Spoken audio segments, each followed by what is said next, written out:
Welcome to Rapid Movie Recaps, where we take you through the latest and greatest movie plots in the time it takes to microwave a Hot Pocket.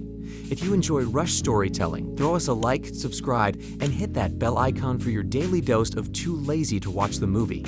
Show your support for our barely trying content by snagging some merch from the link below. Cha-ching. So it's 2563, and our dude Ito is just rummaging through some cyborg scraps when he finds the ultimate do-it-yourself project, a half-destroyed cyborg girl. He's like, hey, your brain's still working, right? Let's get you a brand new bod. The next day, Cyborg Girl, later named Alita, wakes up and is like, wow, I'm alive and stuff. Cool. She learns how to eat fruit, forgets her past, and notices this floating city called Zalem, where the rich people live. Naturally, nobody from the ground is allowed up there. Classic rich people move. Ito takes Alita on a little tour of Iron City, and they catch a glimpse of Motor Ball, which is like roller derby on steroids. She meets a street dog, sees a wanted poster for some cyborg serial killer, and almost gets squashed by a centurion. But hey, she makes a new friend named Hugo, so it's not all bad. Later, Alita's spidey senses start tingling when she notices Ito coming home late, covered in blood. But instead of calling the cyborg police, she decides to help Ito with his patients and learns about this shady black market for cyborg limbs. She can't help but think, is Ito secretly the cyborg killer, or am I just watching too many conspiracy theories on Galactic 2? Dun dun dun. So, Alita bumps into Chiron, a woman with a mysterious mark on her forehead who just loves grabbing people's hands. Turns out she's Ito's ex-wife, and together they build a cyborg body for their late daughter. Chiron wants to team up again to create a motorball champion, but Ito ain't about that life. Meanwhile, Alita gets a crash course in motorball from her buddy Hugo, discovers the magic of chocolate, and learns that guns are a no-no in Iron City. But hey, there's always swords, right? Over the next few days, Alita's life is pretty sweet, working with Ito, hanging with Hugo, and dreaming of the floating city Zalem. One night, Alita decides to snoop on Ito, who she finds stalking a woman in a dark alley. Classic misunderstanding. Turns out Ito's a hunter-warrior who hunts bad guys for cash. Whoops. But then Alita, in a twist of fate, reveals she's a total cyborg ninja. She takes out a couple of cyborg baddies and even has a flashback to fighting on the moon. Talk about a blast from the past. After the dust settles, Ito dishes on his tragic backstory: dead daughter, ex-wife leaving, and becoming a hunter-warrior. But get this, Alita's got an antimatter microreactor in her core. She's basically a walking power plant, and she's over 300 years old. Mind blown. So Gruishka's back and he's spilling the beans on Alita's mad skills. Chiron agrees to fix him up, and suddenly, we're introduced to the mysterious overlord Nova, who can hack into any cyborg he wants. He orders Chiron to rebuild Gruishka and take out Alita. In exchange, Chiron gets a one-way ticket to the floating city of Zalem. Meanwhile, Alita's getting antsy and decides to become a hunter-warrior despite Ito's protests. She runs off with Hugo and gets a taste of the high-stakes world of motorball. But hold up, Chiron and Vector are in the mix, building cyborgs for the sport. And it turns out Hugo and his crew are none other than the Jackers, stealing cyborg parts for cold, hard cash. Hugo takes Alita to see a beautiful lake with a war-torn ship at the bottom. Alita dives in, has a little underwater adventure, and discovers a super cool berserker body. But Ito isn't a fan. He doesn't want Alita becoming a weapon again. Ignoring Ito's concerns, Alita registers as a hunter-warrior and heads to a bar with Hugo and their trusty street dog.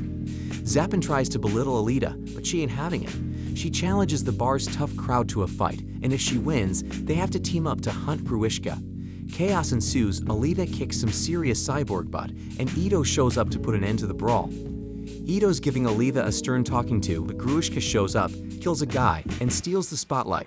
He even kills a dog. Not cool, man. Alita goes full warrior mode and faces Gruishka in a high-stakes underground battle. Things aren't looking too hot for Alita, but she channels her inner Gelda and lands a killer punch through Gruishka's eye socket. Talk about an eye-popping finish. Ito finally gives in and repairs Alita with a berserker body, and boy, does she feel the power. Plasma fingertips, anyone? Time for some lovey-dovey stuff. Alita and Hugo share a tender moment, complete with enhanced touch sensors and a smooch. Meanwhile, Gruishka's having a meltdown, and Nova's not impressed. Vector decides it's time to step in and butter up Hugo for some Alita intel. Alita finds a hungover Hugo the next day, and they chat about dreams in Zalem. Alita offers to help Hugo buy a ticket to the floating city, even going so far as to remove her own heart to prove her commitment. That's some serious dedication, folks, but Hugo says no thanks and tells her Vector wants her to play motorball. Alita agrees, with Hugo as her coach, so they can both make it to Zalem. Little do they know, Zapan's watching from the shadows. It's game night, and Alita's got some fancy new skate feet thanks to Ito. She picks the number 99. Maybe she's a Gretzky fan, who knows? Vector's got a devious plan and offers a sweet cash prize for anyone who takes out Alita during the game. Meanwhile, Hugo's quitting the Cyborg parts biz, leading to a tussle with Tanji. Zapan's here too, making a mess of things and framing the Jackers for murder. Classic Zapan, am I right? Back at the stadium, Ito's onto Vector's scheme, realizing Alita's up against some seriously dangerous folks. He calls to warn her, but Alita's not backing down. Cue the action-packed fight sequence. Hugo calls for help, and Alita leaps through a screen. Talk about a dramatic exit. Alita takes care of business, saving Hugo just in the nick of time. But wait, there's a twist. Hugo's now a wanted man.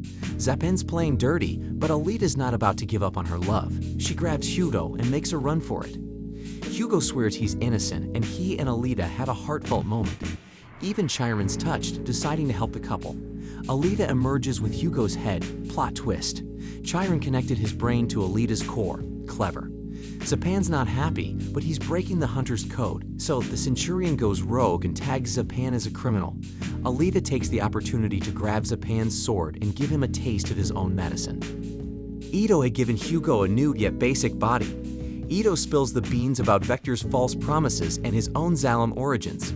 Chiron's got a change of heart, but Vector's not having it. Cue the dramatic confrontation. Alita's out for revenge and storms the Hunter Warriors HQ.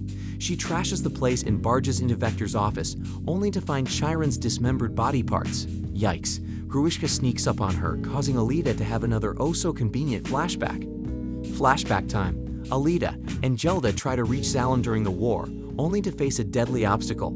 Gelda's inspiring words bring Alita back to the present, and she defeats Gruishka in no time. Next up, a showdown with Nova, who's taken over Vector's body. Alita's not playing games and takes out Vector. Just then, Ito calls with news that Hugo's on the run. Our heroine finds Hugo climbing the tube to Zalem, but he's not listening to reason. Nova takes the chance to drop a serrated ring on the star-crossed lovers. Alita dodges, but Hugo isn't so lucky. In a dramatic farewell, Hugo falls to his death. Fast forward a few months, and Alita's now a motorball superstar.